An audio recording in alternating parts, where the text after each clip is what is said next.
story of Bob and Ada Glover, who lived in Spring Valley, Prince Edward Island.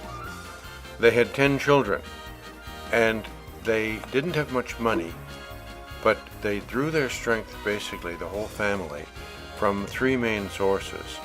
The home and the farm that meant a great deal to everyone.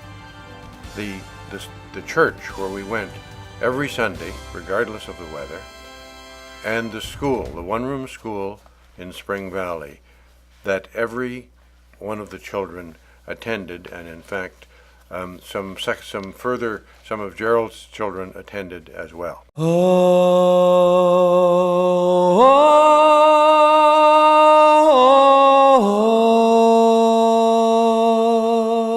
This video is dedicated to Gerald and Eileen and their spouses. Those of us who moved away never had to worry about Pop and Mom. We knew that they were well cared for at all times by all members of these two families. And also, when we returned on holidays over the years, we were always welcomed home again with true generosity and Prince Edward Island hospitality. And we were always sent away again with good wishes and warm love. For this we will always be grateful.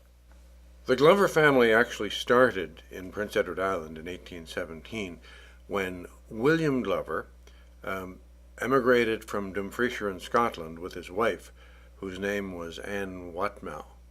They're a pretty formidable looking couple if you look at their pictures. They had 11 children, and the second son's name was the James Marmer Glover. I don't know where the Marmer came from, but that's the name.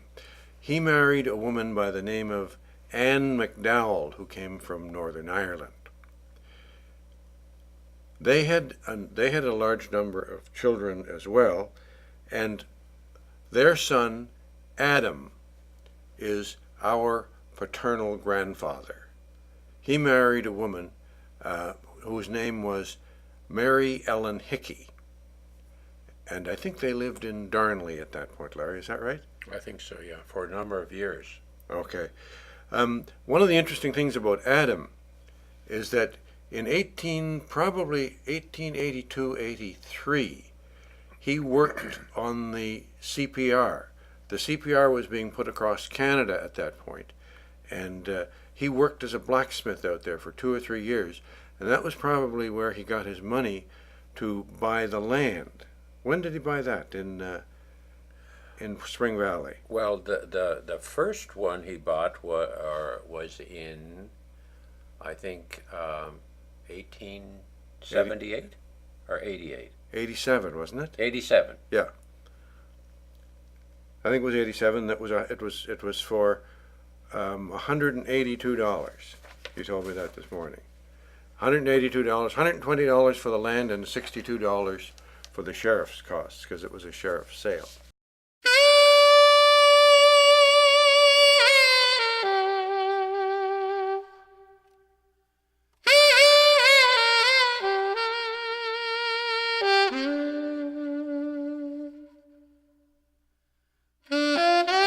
Michael Mulligan and Rose Ronahan were our maternal grandparents. Certainly Grammy Mulligan was very important in our lives because she was really the only grandparent that we knew, or at least that I knew when I was growing up. She spent many Christmases at our home. Yeah. And she taught us how to play 45s. Yeah.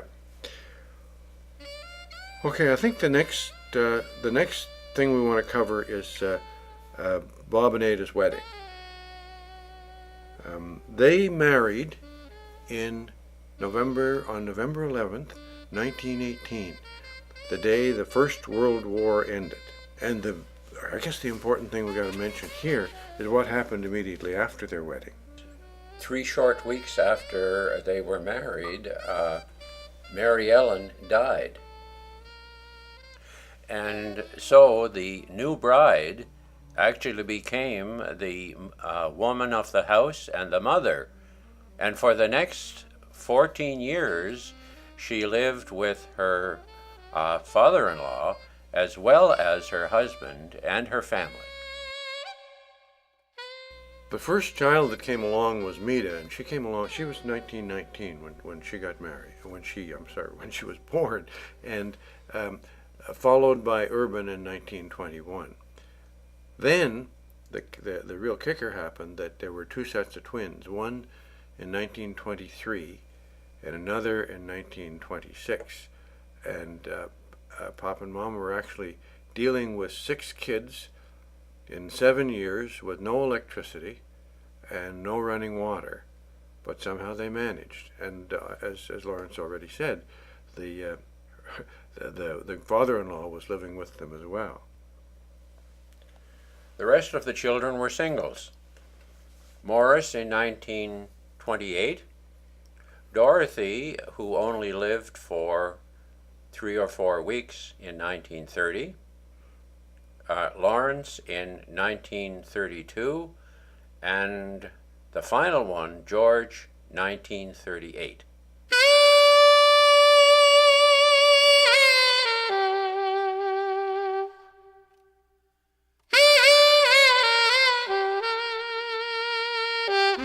The church was a very important part of the family, and we have a very interesting picture of 3 sets of twins making their first communion. That was Gerald and Adelaide, Eileen and Rosemary, and the Pendergast twins, Edward and Mary, his sister. You know, George, I've been thinking over the last little while about some of the memories that we are recording in this video, and really they were dependent on a couple of things. First of all, who had the camera? And secondly, who was around the family home when the camera was there? And so we never worried too much about our dress or what we were doing, but we always wanted to be in the picture, and in this way to create a memory. Some of the time we looked a little raggedy in some of those pictures, but most of the time we did try to get dressed up so we'd look our best. The one I remember especially was when Gerald got the new bike. He had to get a loan for that, didn't he? A loan from the credit union in Kensington, yeah. $35, I think, and he bought it from Eaton's, and then he and I got our picture taken with the new bike, and Gerald had a suit on just to show off the new bike.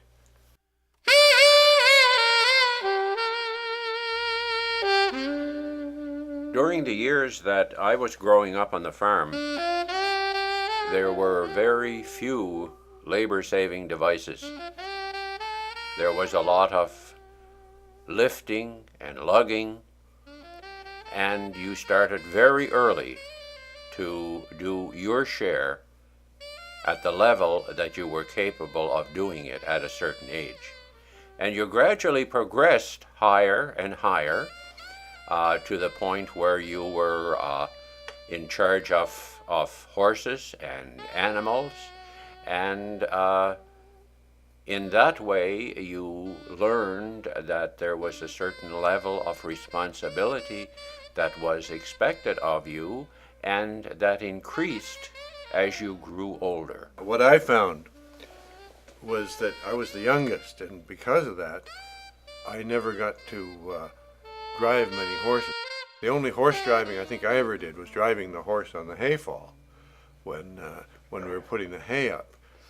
But I do remember that there was just lots of manual work for everybody, and one of the worst jobs was picking potatoes. There's a great picture of Morris and you and I that David Wheel somehow got a hold of in the book the book called Them Times, and we were in there, and that's a great picture of us picking potatoes with the with the old horse-drawn hand digger. One of the cautions that I received very early from Pop, and really it's a philosophy that I've thought of many times, and he was very unconscious about all of this when he gave me this caution. He said, "You should always remember that you never drive in where you can't back out." That's pretty deep.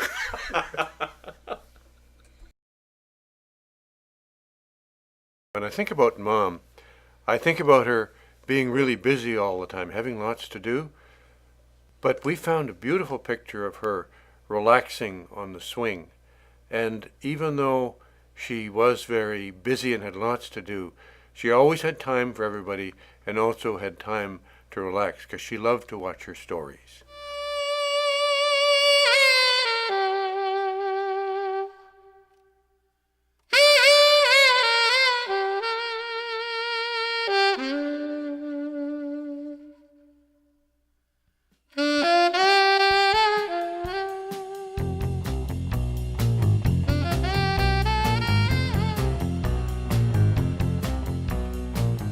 There were very few telephones in rural PEI until the 1950s. Contact with relatives and friends was only by letter or by visiting. And our family on both sides did a lot of both of those things. This next grouping reminds me of many happy occasions. There's a good story that I want to bring in here about how Pop and Mom met, and it has to do with Mom's sister, Adelaide. But she was just the teacher in Spring Valley School from 1916 to 1918, and it was through her that Pop met my mother, Ada, because they lived in Newton at that point, and Spring Valley was a long piece away from Newton, and it was through that contact that they eventually met and got married. Unfortunately, Adelaide died in 1924, but all the rest of Mom's brothers and sisters and their spouses played a very important part in our lives as we were growing up. They included John M. and Vi, Louis and Patricia, Preet, Tessie, and Mabel. In our parents' generation, most families had members who moved away from PEI, many of whom married and made the rest of their life away from PEI. And the Glover family was no exception. Most of the family that did move away did not come back on a regular basis, and so it was only in 1961 that all the Glover sisters came together with their brother Bob, and we have the following. Looking from the left, we have May, Margaret, Sister Mida, Ada, Bob, Etta, Annie, and John Kelly. We haven't said a word about Jim. He was Pop's only brother. Well, he wasn't around or talked about or visited with anyone for many years. He left PEI in 1934. Was it true that he'd worked on the Darnley Bridge just before that? Well, that's the story that I was told, that after he finished working on the Darnley Bridge in 1934, he packed his car. He had a car. He packed his car and he left PEI, and he was virtually unheard of until 1960. Well, I remember Sister Mida trying to locate him. She was in St. Paul at the time, and I guess in the end, it was her that actually tracked him down through some sisters in Dawson Creek. Isn't that correct? I would say that Sister was the most persistent member of the family in her continual search to find Jim. And any time that she contacted or heard about any sister that was in the northern part of Canada, she would write them or visit them and ask them to be on the lookout for her brother. Just another word about Sister Mida. She was the only member of the family that didn't marry, and she left Prince Edward Island at the age of 18, which was 1917. She traveled to Minnesota, St. Paul, Minneapolis area.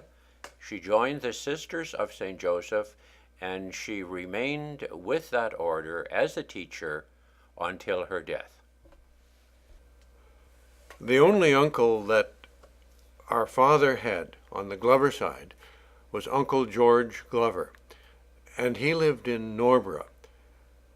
And Pop was always very close to his first cousins in Norborough, and we always referred to them as the Norborough Glovers and saw them regularly because, as Larry said earlier, there was no phones, and we made our contacts by visiting.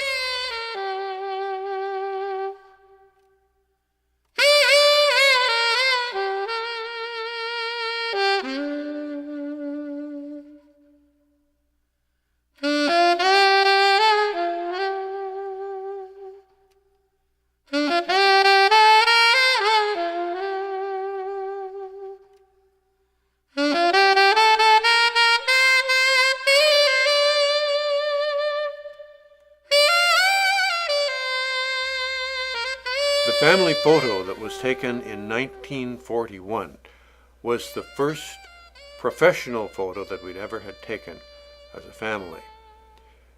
After this, the family dispersed in a lot of directions. Urban went off to join the Air Force and was shipped overseas. Eileen and Rosemary moved from Valleyfield to Montreal, and the family was not all together for another 10 years in 1951. In every family there is a certain rhythm or a certain way that a family develops. Young children, teenagers, young adults, and then marriage. This cycle began in our family in 1944 when Mida and Ted got married on Prince Edward Island in our family church in November of that year. That cycle lasted a long time too, because it lasted from 1944 when Mida got married until 1972 when Terry and I got married. There was a space of about 5 years before the next marriages took place. In November of 1949, Eileen and Stephen got married, again in Indian River Church, and shortly after that, the same month, Urban and Jean got married in Rouyn-Noranda, Quebec. In 1951, the whole family was together again, and we had our second family photo taken. Following that, Rosemary and Adelaide moved out to BC. Adelaide got a job teaching on an Indian school out there, and Rosemary worked in Vancouver. Very quickly, she met her future husband, Ken Turner, who lived in Everett, Washington, and they were actually married in December of 1952. Although, as far as marriages went, Morris and Norma were also married in 1952. It's interesting to think back on this and realize that at most of these marriages in the family, there were very few family members present. If you lived in the locality, for sure, you had all your relatives. But in some instances, there were no relatives present at a marriage, and in some cases, there was only one. Yeah, that's true in terms of you and Elaine and Morris and Norma, and Urban and Jean. There was nobody at except Urban. And Rosemary, too. Rosemary and Ken, yeah. I Because- guess Adelaide was there with her. Yes, yes. That was She the was only. the only one. Yeah. And Gerald was the only one that was at your wedding when you and Elaine were married on New Year's Eve in 1955. Adelaide came home actually in 1954 from the West. And at that point, she told us she'd decided to join the Sisters of St. Joseph in Toronto. And that was a big event for the family because a whole bunch of you wound up going to her first profession of vows. Yes, that took place in Toronto on the feast of St. Joseph, March 19th. And there were quite a number of family members there. And the whole gang were hosted by Urban and Jean in their new home in Grimsby. In 1959, Gerald and Audrey got married.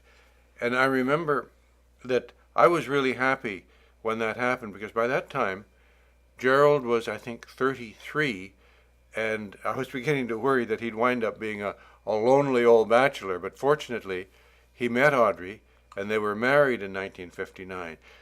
Gerald was always really good to me when when I was growing up, because he was the only one home. You had gone. You left very early. 53. And Morris was gone.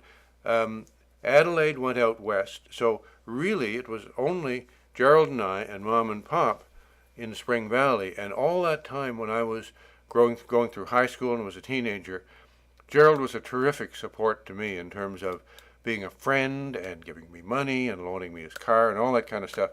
And that was really important. And I was so happy when I heard that he'd found somebody and was going to be married. He used to tell me that he did a lot of these things because he was looking after the baby. Okay, cut. Time to cut. In 1964, I was ordained a Redemptorist priest by Bishop Carter, who later became Cardinal Carter. This happened in Windsor, and it was a major event for the family. I had left PEI in 1956, and 8 years later was ordained in Windsor, and the whole family was there. It was a big event, and it continued on PEI, where we had when I had my first Mass, and the whole parish and the whole community was involved in that event. The one other thing that I think I should add about that time was that Rosemary had moved to Hawaii and had not been home since the early 50s when she'd moved there. And she came all the way from Los Angeles with 4 kids aged 4 to 10 by bus. They came from Los Angeles to Windsor for the ordination, and then from Windsor to Kensington, PEI, all by bus. It was an amazing trip.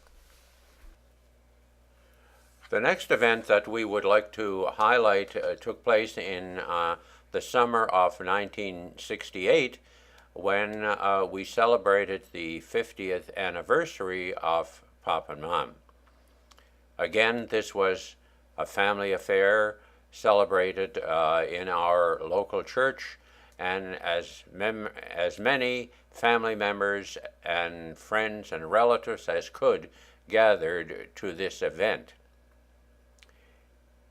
It is interesting to note also that by 1968, Pop and Mom had really moved away from the family home. Gerald and Audrey had taken over the family operation of the farm completely, and by 1968, Papa and Mom were settled in their new home, which was a major move in their married life. I was ordained in 1964 and was active as a priest. In fact, I taught in the seminary for a couple of years until 1969. At that point, I realized that I did not want to be a priest anymore, that it was not the life for me, and I requested and received a dispensation from my priesthood and my vows. Then, about a year and a half later, I met Terry Nugent, and we were married in 1972, and the rest is history. Speaking of history, George, do you realize that you and I are the keepers of the family history? So that our version of the history is certainly not going to be challenged by anyone. Yeah, we can pretty well say whatever we want.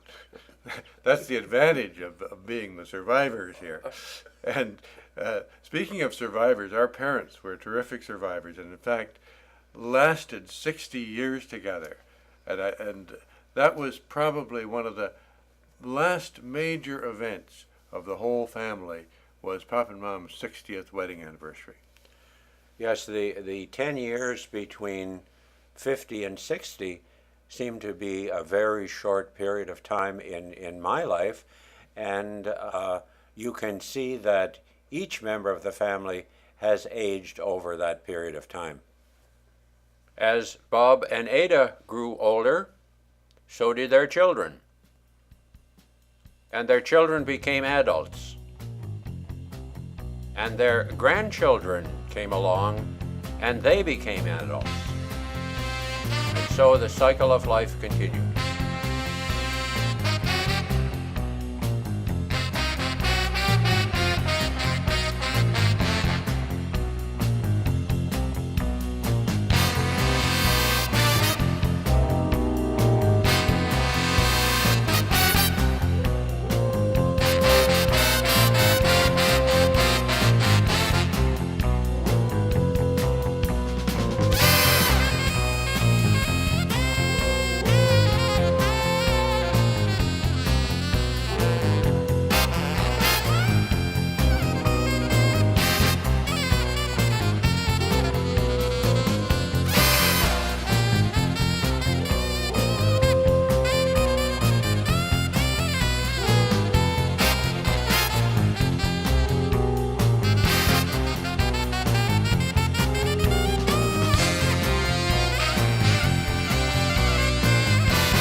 How many generations have you been able to identify as you watched?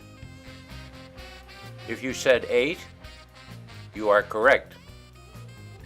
7 of the 8 generations were born on Prince Edward Island. William Glover and Anne Watnow, James Glover and Anne McDowell, Mary Ellen Hickey and Adam Glover, Robert Glover and Ada Mulligan, Eileen Glover Gillis, Roberta Gillis Crossman, Angela Crossman, Bethany Spencer, Adam Spencer.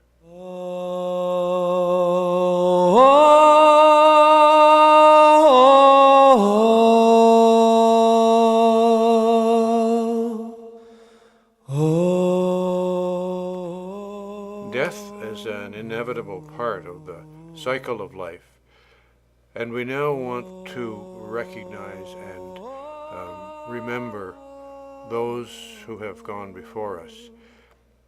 The strength of a family is really shown in the way that we take care of those who are dying and those who mourn. And I'm proud to say that the members of the Glover family have always been there when needed to comfort those who are dying and to support those who mourn.